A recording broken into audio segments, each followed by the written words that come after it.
Hello there, my name is Alejandra Murguia. I am enrolled here in CSIT388. I would like to introduce myself by telling you a little bit about my family. They're a very important part of who I am. This here is my husband Alejandro. Yes, he does have the same name as me. I know it's weird. He is holding on to my dog Fiona. She is our golden doodle. And I am holding on to Holly. She is our Italian Mastiff. They do keep us pretty busy, and we are also servers at a restaurant, and I am also a teacher at the Head Start program here in my hometown, so we do keep busy. I have lived here in South Sioux my whole life, so I make it a priority to travel.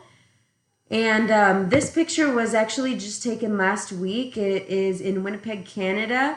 We went to go visit the Museum for Human Rights. This here is my dad, my sister, my brother, and my mom. I would like to talk to you about some things that really stuck out to me during this module. How to create appealing video content. This was easy for me to remember because it's the vowels, A-E-I-O-U. The A stands for authentic, just saying that you want to keep it real with your viewers. You want to be able to build that trust. Entertaining is the E, and that is basically saying to not bore your viewers because they will exit out. I is for intimate, is being able to make that connection, having that relationship with your viewers. It's very important. Offbeat and unusual is the O and the U. And a good example of this is when a video goes viral, it's usually something that you don't see every single day. So that goes to show that it's offbeat and unusual. It's a good way to get some viewers.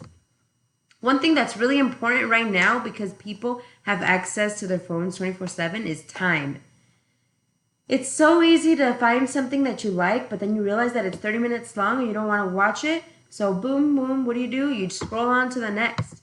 And then boom, you find something that does grasp your attention, which brings me to my next point about getting a good attention getter as a very important part to be able to keep your viewers from watching your videos. One last thing that I would like to mention is this guy that really stuck out to me, the penguin. Basically, just using the penguin strategy to loosen up, to create a good posture so that you could have a good effect on your videos. It'll help you relax the muscles. Well, I really hope that you enjoyed my video because I enjoyed making it, and I am looking forward to meeting every single one of you and watching videos and learning about you guys. Thank you.